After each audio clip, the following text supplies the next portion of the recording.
Welcome. If we could have your attention, please. We're going to go ahead and get started. We made an executive decision last minute to go ahead and do the opening keynote out here because everybody looks so comfortable, and rather than force you all to get up and march in there, it would have taken about 10 minutes or so to do that. We figured we'd just let you remain seated and we'd do the opening keynote out here. And then we will break for about 5 minutes after the keynote, and that'll give us time to move inside for the panel discussion. My name's Ken Medlock. I'm the director of the Center for Energy Studies here at the Baker Institute. It is a pleasure to have you all here. It is an extreme pleasure to be able to host this jointly with MIT's CEPR, the Center for Energy and Environmental Policy Research. They do a fantastic job there. If you're not familiar with their work, they've been involved with a lot of the things that have been going on through the MIT energy initiative related to the future of. So the future of studies related to nuclear, to coal, to natural gas, that have actually gotten a lot of press over the years, and have a great deal of respect for the work that they do. You will hear from some of them, in particular Chris Niddle later today, but we're going to start the day with a sort of big picture view of personal mobility. We're going to hear from Andrew Slaughter, who's the executive director of Deloitte's Center for Energy Solutions. He's going to talk a little bit about some data-centric stuff, a little bit of forward-looking information in there, I think, but really focus on personal transportation. And that will set the stage for the rest of the day's conversations, which will be drilling into very specific sets of issues related to personal mobility and transportation more generally. And we'll sort of wind everything up as we move through the day, moving into more of a kind of a Texas-centric view, if you will. We'll actually hear a little bit about a high-speed rail project that's been proposed between Houston and Dallas, and the progress that's being made there, and some of the forethought that's been going into that project. And that's going to leverage directly off the things that both Chris Niddle and Antonio Bento from USC will talk about with regard to innovations in personal mobility and mobility and more generally. And then we'll wrap up the day at lunch with Darren Anderson from the Texas Department of Transportation, talk about innovation in transportation in the state of Texas. So hopefully what we'll see as we move through the day is a lot of these, sometimes what we think of as global issues, very much become local issues when it gets down to implementation and design. And it may not be, quite frankly, that the best fit for Texas is the best fit for Colorado or California or New York or Massachusetts, but we don't really know that until we actually go through the deep dive. Certainly the technologies that are going to be discussed today have a role in every single one of those venues, but how they're actually implemented will be very much indicated by the existing infrastructure, the existing capital stock, and the degree to which consumers are willing to absorb these changes. Transportation, why transportation? Well, it's one of the most important sectors for global economic growth of the last century. You think about the way people moved around 150 years ago and compare that to today, and you can certainly see that the 20th century was a sector in transition when we talk about transportation. In the 21st century, if we see the same pace of change that we saw in the 20th, stands to really unveil some very unique and quite interesting surprises, I think. So with that, I am going to yield the floor to Andrew, again, Executive Director, Deloitte Center for Energy Solutions. Andrew? Good morning, Ken. Good morning, everybody. What a fabulously full room. This is a great turnout. Always Rice put on such wonderful events that I'm not surprised that the room is filled. Thank you to Ken and all my friends and colleagues at Rice for inviting me and for putting on a great program. You know, the overall day is called Transportation in the 21st Century. You know, for an old fellow like me, that sounds very futuristic, and then you wake up and realize, well, we're already in the 21st century, so you know, we're in the here and now. What does that mean, and where are we going? You know, transportation is in the news. You see a lot of reports are out around different modes of transportation, different technology developments, different consumer preferences. And what I thought I'd do with you today is share some of the thinking we at Deloitte have done over the last year or so, focusing particularly, as Ken mentioned, on the personal mobility space. I'll give you an overview, and I hopefully there might be some time for Q&A at the end. Ken, is that right? We'll see how we go. So I put the impacts on the energy industry because I think it's, transportation and energy are so interlinked. A lot of us come from the energy space, and so I think it's interesting for us to consider not only what's happening out there on the road, but what's happening back up the supply chain, into the oil supply chain, into the electric power supply chain, and how it changes the rules of the game for the participants. So just a kind of introduction to the narrative as we see it. There are a number of converging forces which are coming together in a more accelerated way to bring some transformation to the automotive sector.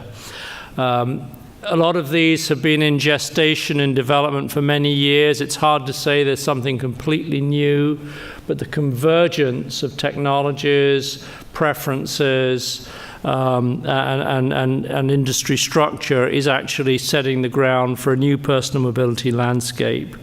We think there'll be more market presence of both the shared vehicles, the Uber type service, and of course autonomous vehicles, driverless vehicles. Not only the OEMs, but a lot of the technology companies are working hard on autonomous vehicles, and you see YouTube videos of them out on the road. I have not seen a YouTube video of one out in snow, ice, and fog, so there are still some questions to be answered, but it's becoming real.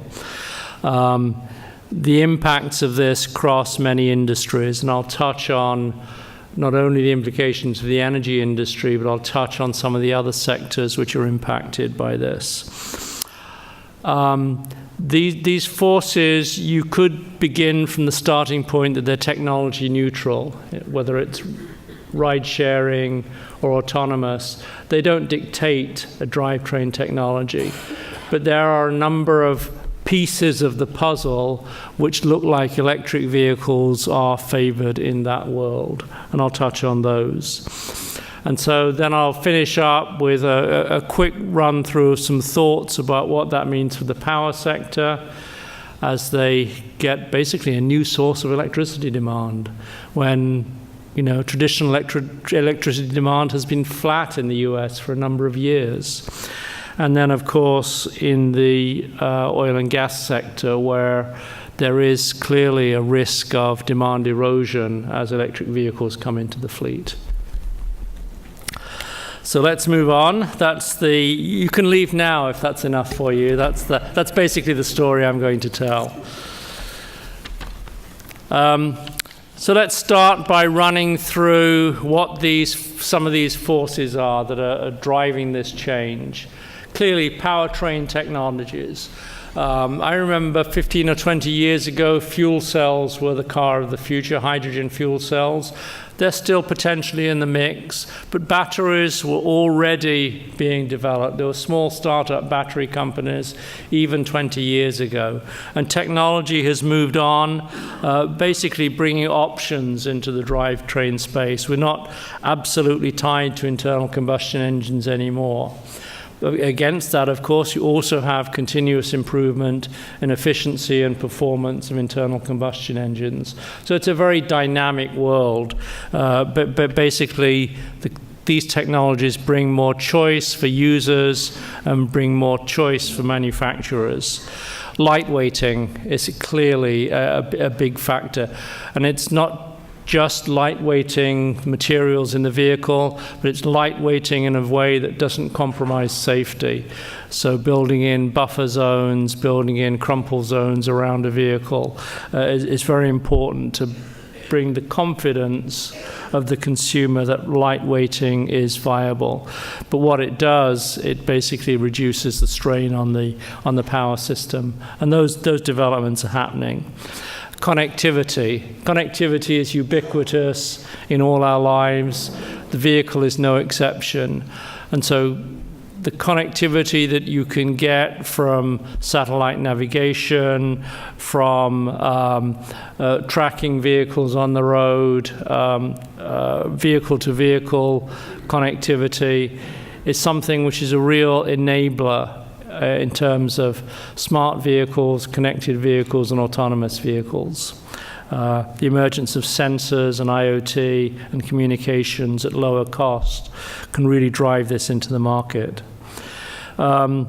Societal preferences, this could well be a generational thing, but the move from an vehicle ownership model to a pay-as-you-go mobility model, it's gaining ground, and I think to some extent it's a generational shift. I first heard about this in Japan probably 10 or 15 years ago when, the 20 to 30s were not buying cars.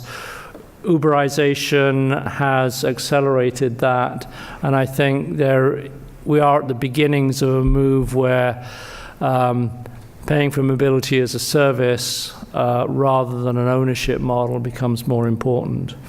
And then, of course, the autonomous vehicles, that's a technology play, and everybody in this space is working on that, thinking there's a future for autonomous vehicles. For usage, fleet utilization, safety, and consumer appeal. Rather than driving, you can spend time in your vehicle working, reading, sleeping, on your daily commute. A lot of potential good attributes there.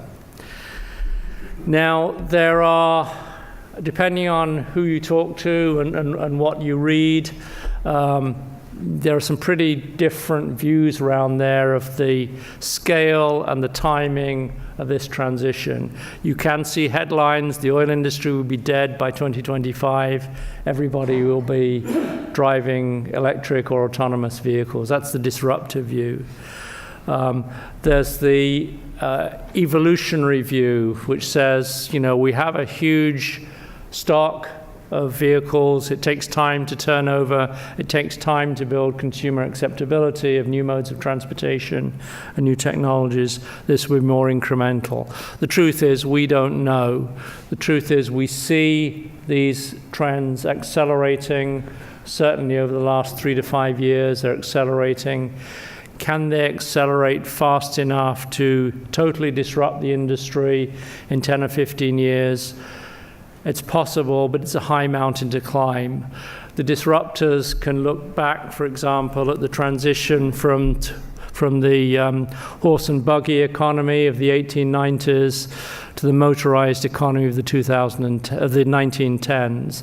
That was quite a rapid transition from one mode of mobility to another, and they point to that as a model. Is that possible in today's world? The jury is out.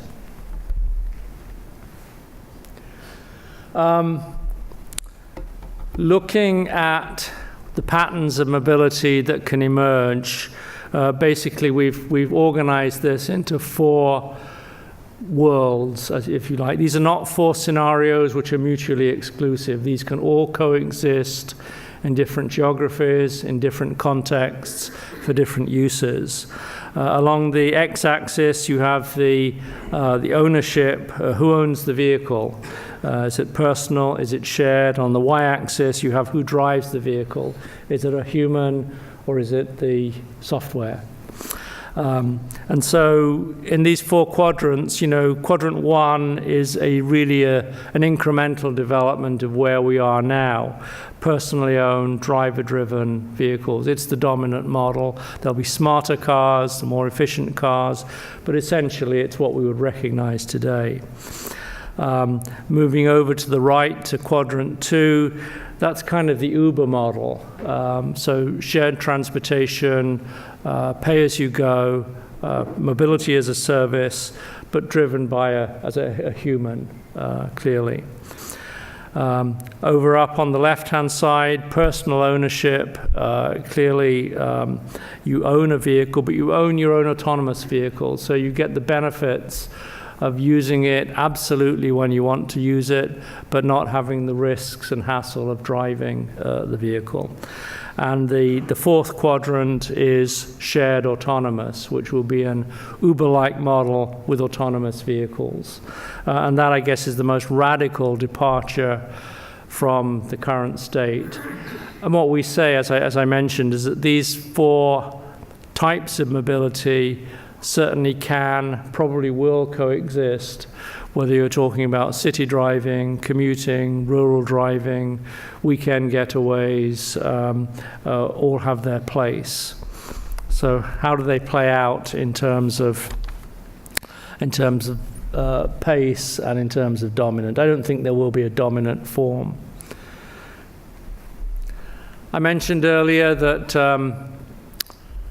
transportation and mobility changes affect many sectors of the economy, and I've listed out, I was surprised when I saw this, but we obviously can point to the automotive industry, the transport industry, and the energy industry as being directly in line with this. But it's really ubiquitous. In retail, for example, it accelerates the move away from bricks and mortar stores to online as it becomes more efficient, less costly for deliveries from autonomous vehicles. So it shifts retail even in a more accelerated fashion to online. In healthcare, and of course legal, it reduces the call on emergency services. Accidents go down in this world. Claims for insurance claims and legal claims around accidents go down in this world. So it's a restructuring of maybe the emergency services in the insurance business. In finance, how do investors and companies in this space get rewarded? Growth versus returns. Is this something that we know yet? The oil industry is grappling with this for a long time. So the implications are really very wide-ranging, and the pace and scope that this develops is really quite uncertain. There are some accelerators or there are some speed bumps along the way, which means that, again, how this plays out is still quite uncertain at this point. At the regulation level, things like safety regulation, rules of the road, requirements for certification, how do they adapt and how quickly can they adapt to allow these new vehicles and new modes of transportation to take off? Privacy and security, cyber is everywhere these days. So how do we resist cyber threats to vehicle operations by hacking into vehicle systems, or data theft in terms of usage patterns? Clearly, that has to be thought through and built in. Public attitudes, the acceptance. I think in part it's generational, but we still don't know how far public attitudes and consumer attitudes will take us down this road. Financial valuations I just mentioned. It's what is the investment case for early stage investors, and what kind of returns, what kind of performance will Wall Street look for in this kind of new sector? Technology developments are ongoing. We've got a lot of experiments and pilot programs in the software space, in the materials space, in the drivetrain space. How fast does the next disruption disrupt the previous one? I don't think we're in the end game yet. And then, of course, employment. That's a tough societal one, because you can envisage that driving jobs diminish rapidly. A lot of driving jobs in delivery, in taxi services, in corporate and government fleets. What happens to those people? It's a clear conversation that has to be dealt with as these trends go forward.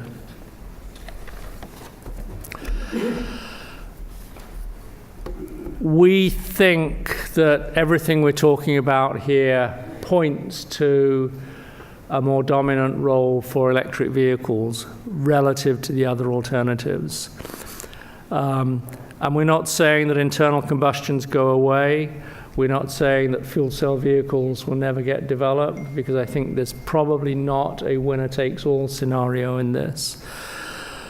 But these trends seem to be more aligned with higher penetration of electric vehicles. Electric vehicles autonomous vehicles can have much higher utilization rates than personally owned internal combustion engine vehicles. Our own vehicles, we use them maybe 2 to 5% of the time. The rest of the time they're sitting there at home or at work. Autonomous vehicles can keep more or less a much more continuous operation through the day. Therefore, that automatically lowers their unit operating costs. Maintenance is much, much lower for an electric engine. You don't have the thousands of moving parts, the oil changes, the service intervals for an electric vehicle that you do have on an internal combustion engine vehicle. The costs of ownership are much lower, probably even now offsetting the higher capital cost of entry for the vehicle. And, the electric engine integrates better with the autonomous technology, the electric-driven software and systems you have to have in a car. If we go driverless, refueling is much simpler with an electric vehicle than with a gasoline vehicle, with its hazards of refueling. So all these together, plus the fact that electric vehicles actually allow OEMs to move forward in meeting tighter CAFE standards because they're counted in the pool, that tells me that electric vehicles will grow probably at a preferentially higher rate than any of the other alternative technologies that are out there. And you can see some acceleration of this already. This is just historical data. It is what it is. Early stage technologies always show a rapid growth curve in the early stage. That's because they're growing from a very low base. But they're above 1% of sales already in the US and globally. There are probably 2 to 2.5 million electric vehicles on the road already globally. This is increasing very fast. You'll have seen the targets that have been announced by several countries, particularly in Europe, of moving to 100% new sales in the 2030, 2040. We'll see, but it's an ambitious objective. Typically, it's a stock and flow program. The stock is very big, the flow is relatively low, but turnover is happening and accelerating.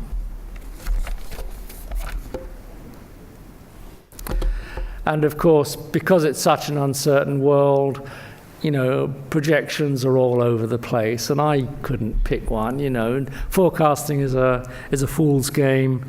We talk more about assumptions than what ifs than actual forecasts. And so you can see listed down here on the left-hand side of the slide some of what people are saying from relatively conservative, the EIA, about 20% of sales by 2040, to relatively high, the Bloomberg New Energy Finance, which is the chart you see, over 50% of global sales by 2040. And of course, the higher the sales rate, the higher the fleet composition, the higher the place in the fleet composition of the electric vehicle. The oil companies are even more conservative, but I think building it in their projections in a significant way. The truth is we don't know. The truth is it's accelerating, and it will be part of the picture as we move forward. One of the challenges that's out there, the chicken and the egg, is charging. This map looks quite impressive as this is mid last year, 16,000 public charging stations in the US and about just shy of 45,000 outlets in those 16,000 locations. This is revealed in surveys to be one of the key consumer sources of anxiety about taking electric vehicles. Can I charge it if I go out for an extended road trip? In comparison, if I look at gasoline fueling stations, there are about 170,000 gas stations in the US. And if you think about 8 to 10 fueling pumps on each station, that's probably close to a million plus fueling points compared to the 40,000 or so now for electric vehicles. So clearly this is something which needs to be thought about, and the business model for expanding public charging infrastructure needs to be figured out. It's not obvious because commuting users will likely charge at home overnight. So what's the business model? What is the revenue model for charging stations? That's my phone, so I'm going to silence that. The challenges to the investment model are these things are expensive. The investment costs, if you go to scale, are quite significant, and the demand location, the demand pattern, demand growth trend is really not clear. So consumers want a public charging network, but can people actually make money by installing it? It's very unclear. And regulation can be a barrier as well. On the power side, regulations around third-party resale of electricity, regulations around electric tariffs, which would favor charging systems. They're not in place in many places. They're not uniform. We don't know what to expect. It is a field in which the electric power companies, the utilities, can play a role. They obviously have a track record of investing in distributed infrastructure. They have a regulatory system at which at least they can argue for a guaranteed return. So I expect them to play in this place, but I also expect OEMs, automotive manufacturers, to play in this space like Tesla does with its fast charging system. Others are in the same place. And of course, buildings, employers, retailers as a service to their employees and customers. If we look at the potential load on power globally, this is one projection again from Bloomberg New Energy Finance. So it's a potentially huge increase in overall load globally, but it's still less than 5% of global consumption, that number in 2040. So it doesn't necessarily lead to the need for a big build-out in generation capacity. Things like time of use charging can smooth the load for existing generation, probably accommodate it in most places. It does lead to reinforcement of infrastructure, downstream generation in local distribution, transformers, and of course the public charging stations we've looked at. So the feeling is that this is more of an opportunity for power companies than maybe a threat to their business model. Turning to the oil side, this is a little more of a nuanced picture. In the U.S., transportation fuels, gasoline, and diesel are a little more than half of the pie in terms of refining. In personal vehicles, obviously, this development of electric primarily impacts the gasoline demand. And so what this tells me is that if you couple the rise of electric vehicles to the demise of the oil companies, you're probably on the wrong track. There's a lot of products, services, and supply chains which oil companies supply, which is not in the transportation sector. So although you maybe erode some or most of that gasoline demand, you can, from a US perspective, you have a big market in other sectors if you're a refiner. You also have a continuing market for exports of all refined products to other geographies which are maybe developing electric vehicles at a slower pace or a different pace. So I definitely don't think this tells the death story of the oil companies. I think they can coexist with this world quite readily. If we look at what it means for gasoline demand, just follow this equation. We get a gasoline demand by basically looking at miles traveled times the fuel economy.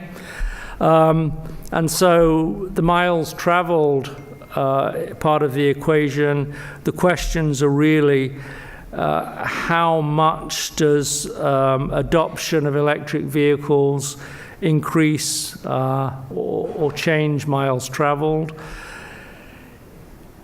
There's an argument that it increases people miles traveled because of the sharing component. It doesn't increase the actual miles traveled to the same extent. Per vehicle utilization increases, but the number of vehicles on the road doesn't necessarily increase to the same extent. And so, we play with those to build our assumptions. The fuel economy, clearly from a gasoline miles per gallon equivalent basis, anytime you put a non-gasoline vehicle in the fleet, it'll improve your fleet average vehicle economy, which is a way of meeting the tightening CAFE standards over the years. So there is certainly an incentive for OEMs to go down this road and increase the amount of electric vehicles in their fleets. We just ran some numbers. That's the next slide. But here we see some of these points played out. I don't think I need to go through those. I've mentioned most of those. So let me just look at some numbers for the US. We just played out some different examples of how different penetration rates of electric vehicles could affect gasoline consumption over the next 25 years or so.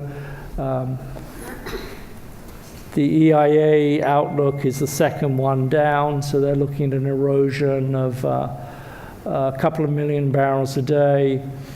And really, we looked at the boundary conditions between efficiency actually declining, improvement in efficiency declining, basically electric vehicle penetration being rather slow, and internal combustion engine efficiency, again, not improving a whole lot. And we looked at efficiency decline on a fleet-wide basis. That's a higher penetration of electric vehicles, and of course continued work on the internal combustion. The range you get there is a loss of between 3.5 to 4.5 million barrels a day out of the gasoline demand pool in the US by 2040. So it's significant when you look at transportation fuels. When you look at the total refinery output in the US, it's much less significant. So what that means, I think, for the refining business is that the highly efficient refiners, the coastal refiners, the ones that can meet export markets, the ones that can shift slates of refined products down to the middle of the barrel into feedstocks and things of that nature will do well. Some of the simpler refiners, particularly maybe the inland refiners, will be a bit more challenged and maybe move towards more terminaling operations. So that's really, what I want to say. I'll just wrap up by looking at saying some brief words about what this all means for energy companies. In the light green there, you have what we think it means for the power sector. Clearly, it's an opportunity, a new opportunity for power companies to engage with their customers around tariffs, around charging, around apps, around basically a new value added that they can get for customer engagement. Electric utilities are, I think, well positioned to play a leading role in building out charging infrastructure. I think it's definitely a new value proposition for them, and I think they have the track record, the ability to invest in a distributed way. And on the demand side, all the studies that have been written say, the additional electricity demand can be handled more or less with the current system, but it is an opportunity to manage the demand better through two-way transfers, load management. It's giving more options to power companies and their consumers to basically to manage their loads and optimize their economics. On the oil side, the oil companies, yes, there will be gasoline demand erosion, but that is not, I think, a reason to despair for oil companies. They have a great ability to realign capital investment to where they make the most bang for their buck, whether it be in serving other sectors, serving petrochemicals. Petrochemicals and exports, I think, are robust for a lot longer time than domestic gasoline. And they have an opportunity clearly to play a role in the final distribution and retail. I expect them to, for example, to bring charging stations as a fueling option to their retail sites, particularly the ones that maybe outside cities where range anxiety really comes in. So that's kind of where we think electric vehicles and personal mobility might be going. Huge uncertainties, but I think the acceleration of the trends that we're seeing really do point to the fact that we're on the cusp of a different future in 20, 25 years' time than we've been used to for most of our lives, particularly the people like me who've been around a lot longer. And I look forward to it, and hopefully we can all adapt. And I'll wrap up there, and I don't know how you want to do questions, Ken. We've got about 5 to 7 minutes for questions, so if you've got a question, please raise your hand. Andrew, what do you drive? I drive a internal combustion engine classic car. I have 2 cars. I have a family saloon and 2-seater, very, very traditional. But I will look at options for my next car, I think. Because more and more of my colleagues and friends are finding that the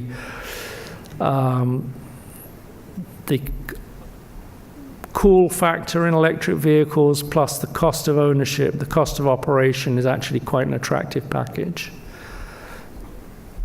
Yes.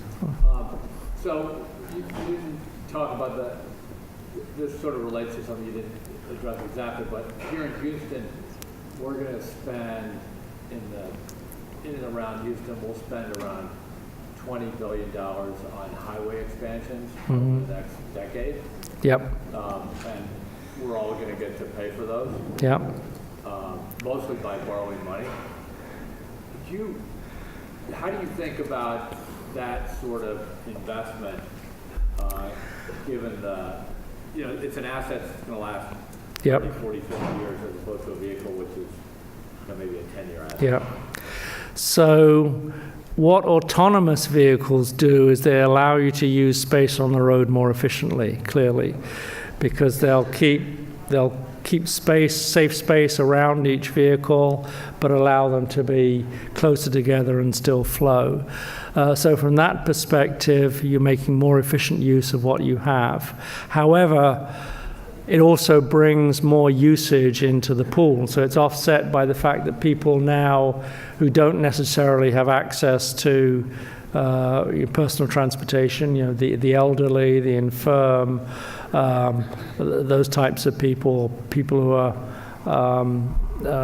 economically disadvantaged, they can come into the pool. So you're expanding the market but making it more efficient. That's not answering your question. It's hedging my bets, but there's a long transition period. I don't know how long an investment time horizon you consider when making those investments, but this is going to play out over a couple of decades or more.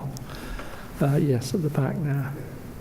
A few years ago, we were talking about LNG, compressed natural Yep. gas being a viable alternative, especially fleet sales. Yep. And here we seem to have gone past that directly from gasoline engines to electric. Yep. So compressed natural gas, it is in use. There are a number of fleets that use it, a number of city bus fleets that use it, delivery fleets, and also some small vehicle fleets. We think it's not going to be the winner in this scenario, just because the convergence of the other technologies fit less well with that kind of drivetrain. And you still need to build out infrastructure. You still need to build out gas compression and delivery. So it has some of the disadvantages, but probably not all the benefits of the electric vehicle. It doesn't, as I say, they don't disappear. They have their place, but I think they're not the big growth engine. Yes, over here. Yes, from what you said, it looks like there's going to be a real dichotomy in the near term between the global north and the global south in how these progress. And because of the inertia of investment, it's probably going to be the less developed world that's going to be the laboratory for these things, again, because of the existing investment.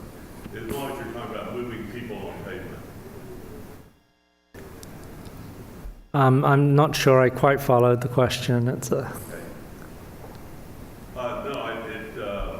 there's really, the technology is available to anyone. Yes. And the motivation to do things different is higher in the less developed world than it is in the global north, if you want. I'm not sure about that. You see these trends emerging in a number of different places around the world. Clearly, the investment in right down the supply chain needs to get an economic return. So that gets there earlier in the more mature markets and maybe the wealthier markets. But eventually everything comes along, Yes, over here in the middle. Yeah, you mentioned some of the speed bumps. Yes. Introduction of electric vehicles facing the future. One of them that currently is happening is the increasing prices of the materials for batteries, particularly cobalt. Yep. And lithium. So it's affecting Tesla. Yep. When you come along. Well, cobalt, nickel, lithium are key components in battery technology. I'm not a specialist in the mining sector or the minerals sector. What I would say is, I draw an analogy with the oil sector. We lived through a period of 8 to 10 years when peak oil supply was a lot of people believed in it. However, what happens is that price and technology opens up new resources. And I don't see any reason why that shouldn't happen in the metal space, where I think we've barely scratched the surface in terms of finding and developing new resources of these metals. And I'm not going to sign on to peak cobalt anytime soon, having what I've seen in terms of peak oil.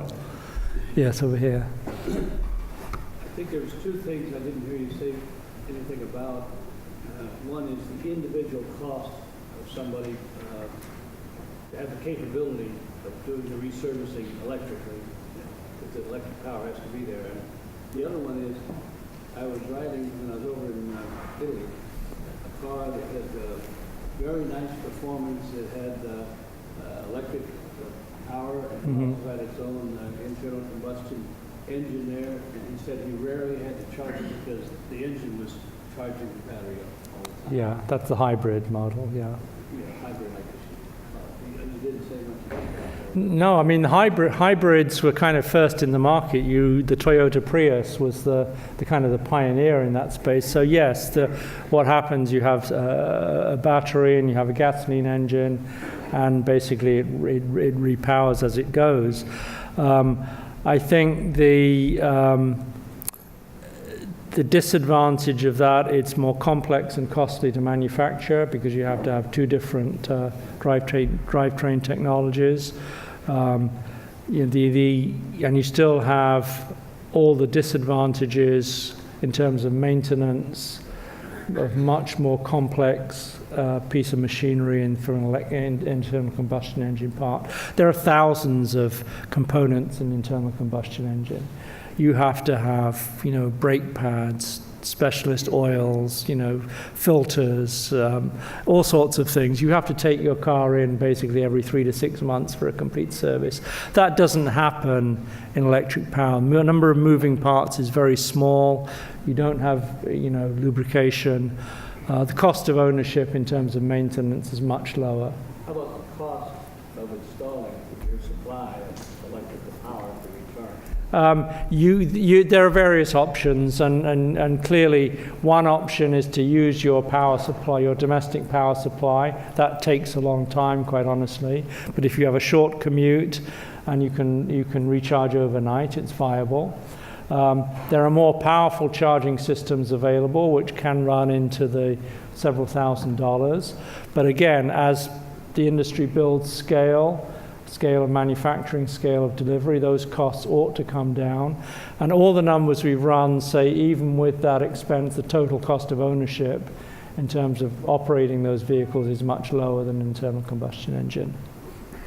We've got time for one more question. So. Yes, yeah. If we see the demand growth in the terawatts and the number of electric vehicles, is that going to push with the desire that people are buying electric vehicles because they want a cleaner environment? Is that going to dictate the type of power generation that's out there? Is it going to push things towards solar or wind, or is it just going to be wherever it comes from? I think right now it's wherever it comes from, and we have the generation that we have. It is evolving independently of this towards a lower carbon generation fleet. We've all seen that. There's the move from coal to natural gas generation, been very significant. The rise in wind power and solar power, it's becoming very significant. That decarbonization of the power generation system is kind of happening independently of this. And so if if you're in Texas, if you're in California, or if you're in Ohio, you'll get the power you get depending on where that particular local utility is in the journey. But I think decarbonization is a long-term, unstoppable trend which actually happens whether or not electric vehicles become the dominant form of transportation. All right, everybody join me in thanking Andrew. Thank you.